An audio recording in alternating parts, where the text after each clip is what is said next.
Olá, eu sou o Carlos Xavier, este aqui é o Teodidatas e agora eu gostaria de compartilhar com você sobre 6 ou 7 teorias acerca da inspiração das Escrituras. Então vamos considerar o assunto inspiração das Escrituras e logo você vai entender por que 6 ou 7 teorias.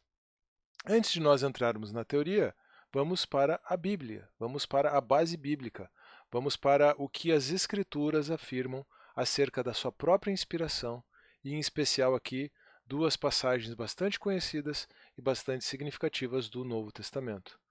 Primeiramente, 2 Timóteo 3,16. Toda a Escritura é inspirada por Deus e útil para o ensino, para a repreensão, para a correção e para a instrução na justiça, a fim de que o homem de Deus seja apto e plenamente preparado para toda boa obra. Toda Escritura é inspirada por Deus, afirma 2 Timóteo 3,16. Eu acrescentei o verso 17 também para colocarmos uma finalidade, né? Então, 2 Timóteo 3, 16 a 17, mas o verso central aqui, ou a afirmação central aqui, está no verso 16. Toda a Escritura é inspirada por Deus. No original, a expressão é theopneustos, e é muito interessante porque, a rigor, uma tradução literal dessa expressão seria soprada por Deus e não inspirada. Porque veja só, uma coisa é você entender que Deus soprou a escritura, porque soprar é expirar, né?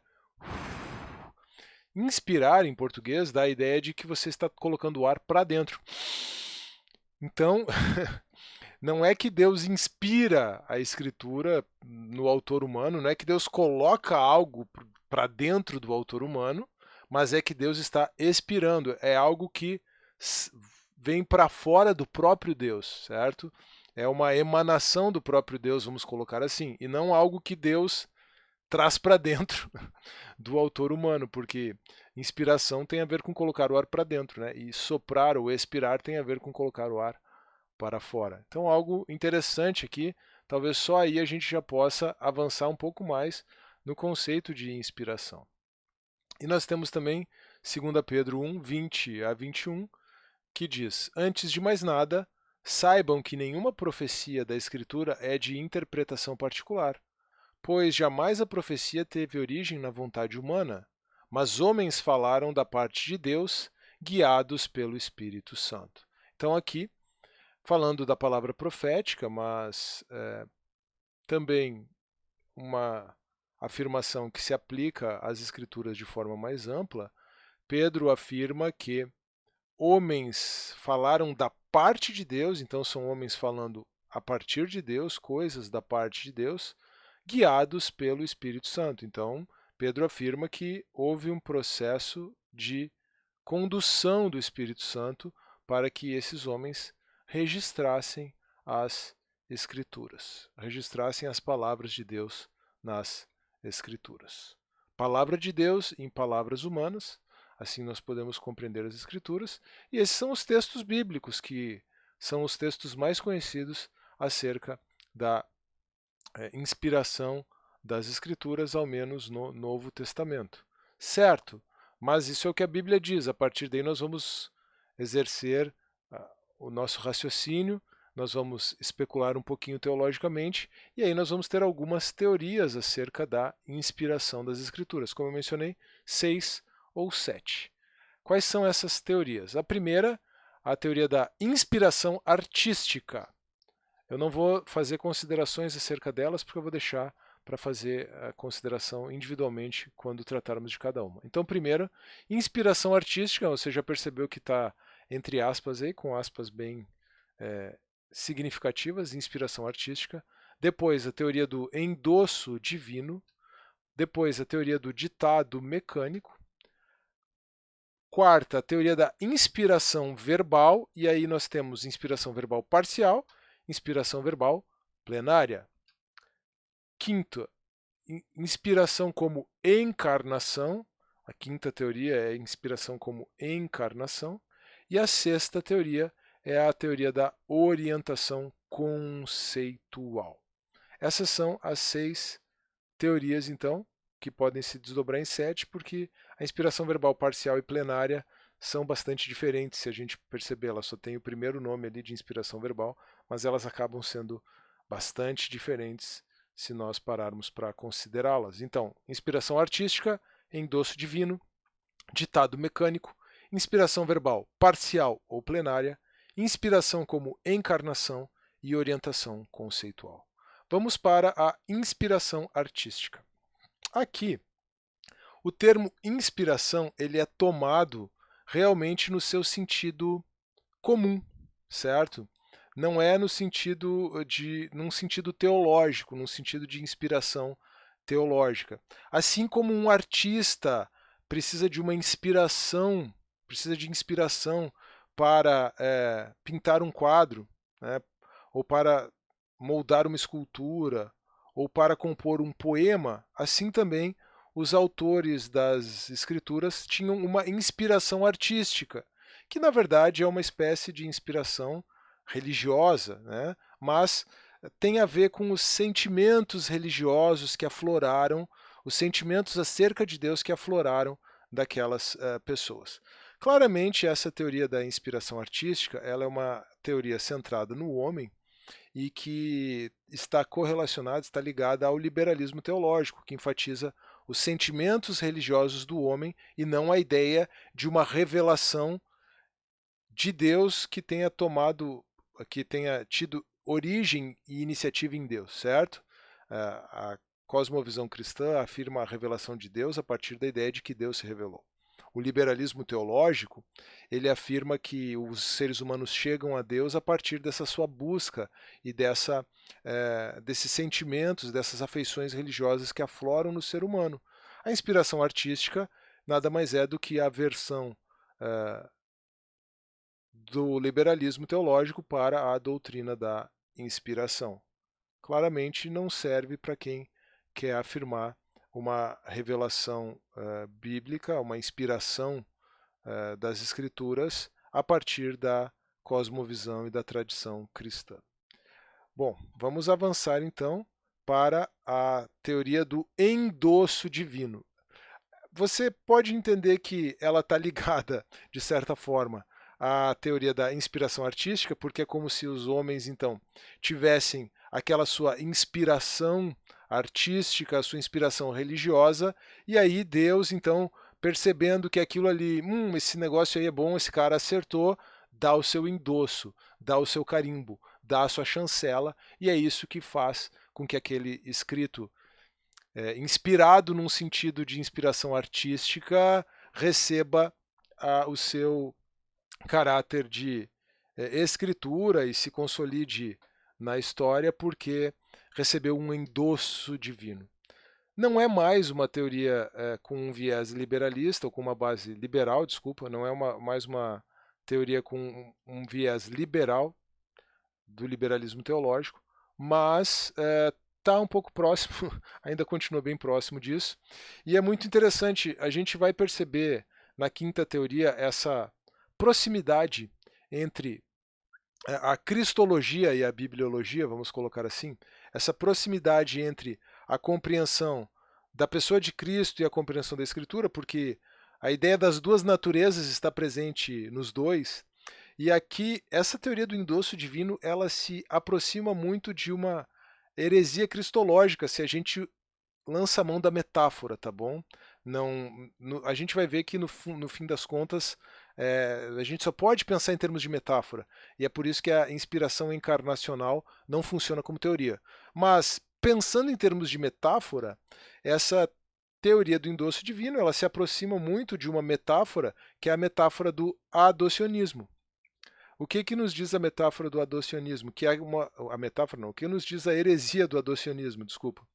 A heresia do adocionismo é uma heresia refutada na história cristã já logo no início da igreja, né, nos primórdios da igreja, na época da patrística, que afirmava que Jesus então não teria uma divindade intrínseca, Jesus não seria o Filho divino de Deus, Jesus não seria a segunda pessoa da Trindade encarnada, mas Jesus teria sido um homem muito bom, um homem diferenciado que no seu batismo foi adotado por Deus como filho, exatamente em razão desse seu caráter diferenciado e dessa santidade diferenciada que ele apresentou.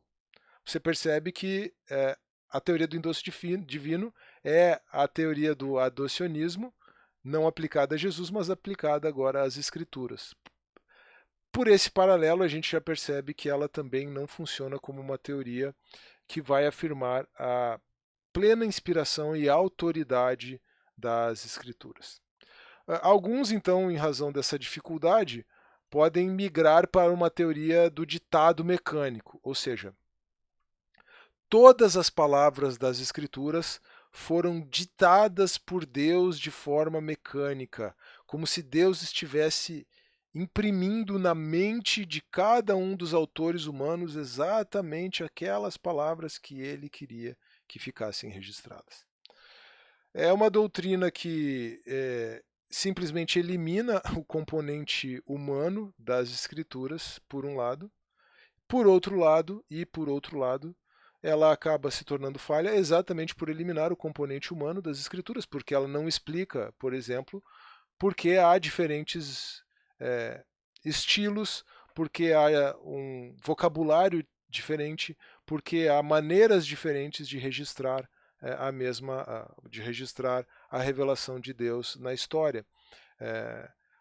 O contexto cultural, o contexto histórico, a personalidade, o estilo, tudo isso são questões que levam a uma diversidade muito grande, uma diversidade literária muito grande na Bíblia. E isso não é algo ruim, isso é algo muito bom. Isso é o que dá à Bíblia toda a riqueza que ela tem. Mas a teoria do ditado mecânico não consegue explicar essa riqueza e essa diversidade das Escrituras. Por quê? Se Deus ditou tudo de forma mecânica, seria de presumir que ele teria ditado tudo de maneira uniforme. Então, não faria sentido, na perspectiva de um ditado mecânico, você perceber ali o pano de fundo histórico, cultural, o vocabulário, até mesmo a personalidade do autor humano nos diferentes textos. Então, por isso, a teoria do ditado mecânico acaba sendo um tanto problemática. Nós temos a teoria da inspiração verbal. Inspiração verbal é que Deus inspirou as palavras, certo? Inspiração verbal, inspiração de Deus sobre as palavras. Então, verbal aqui no sentido de palavras, tá? Inspiração verbal, e como eu mencionei no começo, nós temos a teoria da inspiração verbal parcial e teoria da inspiração verbal plenária. Inspiração verbal parcial tem a ver com a afirmação de que Deus teria inspirado verbalmente apenas parte das palavras registradas nas Escrituras. Outra parte ficaria por conta dos autores humanos. Então, partindo da ideia de que a Escritura é palavra de Deus em palavras humanas, que a Escritura tem essa dupla natureza, divina e humana, assim como Cristo, então essa teoria da inspiração verbal parcial, ela leva essa ideia um pouco adiante demais. Ela diz: tem uma parte que é palavra de Deus, que são palavras de Deus. Outra parte são apenas palavras humanas, certo? O problema dessa teoria da inspiração parcial é onde traçar a linha divisória. No final das contas, é o intérprete que vai traçar a linha divisória, e aí nós poderíamos escolher arbitrariamente o que é palavra de Deus e o que é palavra humana, o que são apenas as palavras dos autores das Escrituras, eu posso deixar de fora, o que é palavra de Deus eu sou obrigado a seguir. Não funciona a teoria da inspiração verbal parcial por causa disso. A outra teoria de inspiração verbal é a inspiração verbal plenária, que vai nos afirmar que todas as palavras das Escrituras são inspiradas por Deus. Inspiração verbal, palavras, plenária, todas. É uma doutrina que faz jus à doutrina ou à compreensão da autoridade da Bíblia. Então, por isso, ela é importante. Ela é a doutrina a teoria, da inspiração verbal plenária. é a que predomina no meio evangélico, no meio protestante, mas é difícil de entender como ela seria diferente da teoria do ditado mecânico, certo? É difícil entender como ela seria diferente da teoria do ditado mecânico. E realmente não há como elaborar de forma mais precisa essa distinção, tá bom? Existe uma variação interessante dentro da teoria da inspiração verbal plenária. Tá?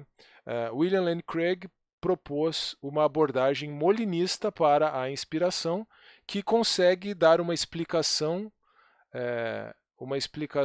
filosófica adequada para a inspiração verbal plenária que leva em conta a liberdade do autor humano e que então elimina essa proximidade com a teoria do ditado mecânico ou essa possível confusão com a teoria do ditado mecânico. Então, para quem gostaria de manter uma visão acerca da inspiração verbal plenária, a teoria molinista acerca da inspiração, que eu vou deixar para considerar num próximo vídeo, é muito interessante. Tudo bem? E agora nós avançamos então para a inspiração como encarnação. Essa aqui é uma teoria que defende que, já que Deus se fez homem em Cristo Jesus, nós temos a encarnação de Deus em Cristo, e em Cristo nós temos duas naturezas, natureza divina e natureza humana coexistindo. Como a palavra de Deus como a Bíblia é palavra de Deus e palavras humanas, palavra de Deus em palavras humanas, como na Bíblia nós temos a palavra de Deus e a palavra dos homens coexistindo, assim como em Cristo, então a inspiração ela funcionaria como a encarnação. É um paralelo entre a encarnação de Cristo e a encarnação da palavra de Deus nas Escrituras. E aí a união hipostática, que é a união de substâncias, divina e humana em Cristo, seria verificada também nas Escrituras, união hipostática, plenamente divina, plenamente humana. As Escrituras seriam plenamente divinas e plenamente humanas. A Bíblia seria plenamente divina e plenamente humana. Tudo bem, a gente pode pensar em termos de união hipostática na Escritura, a gente não vai conseguir explicar como isso se dá. E, na verdade, essa perspectiva da inspiração como encarnação, ela funciona como uma metáfora, mas ela não funciona exatamente como uma teoria, ela não serve para explicar como se dá essa encarnação. Porque, veja, na pessoa de Jesus, a gente consegue perceber que o próprio Deus vem na forma de homem. Mas esse homem, Jesus, não deixou nada por escrito para nós. Então, para falar, para profetizar acerca da sua vinda, e para deixar as suas palavras por escrito para nós e o seu testemunho e o testemunho acerca dele por escrito para nós, Deus usou os profetas e usou os apóstolos. Então, ele usou pessoas que não eram a palavra de Deus encarnada. A palavra de Deus encarnou, o Logos de Deus encarnou em Cristo, mas ele não, o Logos de Deus não encarna na Bíblia nesse sentido, porque existe um outro veículo para o registro dos atos revelacionais de Deus, que são os profetas e apóstolos. Vamos colocar como uma metonímia para o Antigo e para o Novo Testamento. Então, a doutrina da inspiração como encarnação não serve como... A teoria da inspiração como encarnação não serve como teoria, mas ela serve muito bem como uma metáfora, porque os paralelos são evidentes. Jesus é 100% Deus e 100% homem, e nós podemos considerar, então, a Bíblia como 100% divina e 100% humana, certo? Essa é a afirmação de fé básica, que a Bíblia é 100% divina e 100% humana. Palavra de Deus em palavras humanas. Provavelmente, as nossas teorias não vão conseguir explicar como isso funciona plenamente, mas a gente pode avançar e especular acerca do assunto para tentar procurar a melhor compreensão. Por fim, nós temos a teoria da orientação conceitual, que é a ideia de que Deus teria inspirado, dirigido as ideias básicas dos autores humanos, aqueles blocos básicos de construção sobre os quais os autores humanos então colocaram as suas próprias palavras. Teoria de orientação conceitual. Veja que, na verdade, existem algumas outras questões mais profundas, até mesmo de filosofia da linguagem por trás disso aqui tudo, tá bom? Não se trata apenas de uma discussão sobre a revelação de Deus e a inspiração das Escrituras, mas a própria compreensão do que é a linguagem humana e de como Deus pode se comunicar conosco, né? Ela é importante. Então tem uma discussão mais profunda por trás disso aqui, que é uma discussão acerca da filosofia da linguagem e acerca das possibilidades do conhecimento humano. Tem questões envolvendo epistemologia aqui também, tá bom? Olhando para as escrituras, parece plausível a ideia de uma inspiração, de uma orientação conceitual. Parece plausível. Por outro lado, há momentos em que Deus se revela de forma tão direta e fala diretamente, por exemplo, de acordo com a narrativa, com Moisés, determinando que ele registre determinadas coisas, que ali, né, nós teríamos uma ideia que se aproxima de um ditado mecânico. Considerando que Jesus era Deus na forma de homem, aquilo que Jesus fala é palavra de Deus. Agora, como Jesus não deixou nada por escrito e como não havia alguém possivelmente registrando que Jesus estava falando em tempo real, até mesmo aquilo que Deus falou diretamente por meio de Jesus, não se trata de um ditado mecânico, seria um ditado se alguém estivesse anotando palavra por palavra o que Jesus falou. Não era assim que a cultura da época funcionava, é importante a gente registrar isso, né? Mas não seria mecânico também, porque a pessoa não estaria sendo compelida, ela estaria fazendo isso de livre e espontânea vontade. Mas, ainda que as palavras do Cristo fossem palavras diretas à palavra de Deus, sem qualquer tipo de dúvida, há uma tradição oral em cima daquilo que Jesus falou e há o registro daquilo que Jesus falou. Então, até mesmo aquilo que Jesus falou diretamente acaba entrando na mente, na cultura da igreja primitiva e dos apóstolos como uma espécie de inspiração conceitual, exceto naquilo que foi registrado palavra por palavra. Percebe? Entra como uma orientação conceitual, exceto naquilo em que teria sido registrado palavra por palavra. Então, como nós temos todas essas questões que envolvem como a cultura antiga funcionava, tradição oral, que envolve como as citações eram feitas no mundo antigo, com paráfrases e de forma bastante livre. Então, me parece que tudo isso, associado a uma compreensão da filosofia da linguagem, associado a os limites do conhecimento humano, a epistemologia, pode nos levar, pode nos indicar a plausibilidade da teoria da orientação conceitual, tá bom? Mas sem fechar a questão acerca do assunto, até porque, como eu mencionei, predomina no meio evangélico, no meio protestante, a afirmação da inspiração verbal plenária, que é a ideia de que todas as palavras das Escrituras foram inspiradas por Deus, embora não na forma de um ditado mecânico, e ainda que nós não saibamos como Deus possa ter feito isso, porque de fato não sabemos, precisaríamos afirmar então a doutrina da inspiração verbal plenária. Para tentar explicar como isso se deu, nós temos a abordagem molinista à inspiração das Escrituras, proposta pelo William Lane Craig, assunto que eu vou trabalhar no próximo vídeo, no vídeo da semana que vem. Então, 6 ou 7 teorias acerca da inspiração. Inspiração artística, endosso divino, ditado mecânico, inspiração verbal, parcial ou plenária, inspiração como encarnação, mais uma metáfora do que uma teoria, e inspiração como orientação conceitual.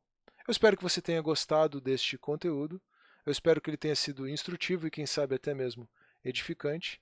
E se for esse o caso, não se esqueça, por favor, de deixar o seu like nesse vídeo, de se inscrever no canal caso você ainda não seja inscrito, de acompanhar o Teodidatas também no formato de podcast, de deixar o seu comentário e de compartilhar este conteúdo com alguém que você acha que pode se beneficiar dele. Um grande abraço, que Deus abençoe e até a próxima.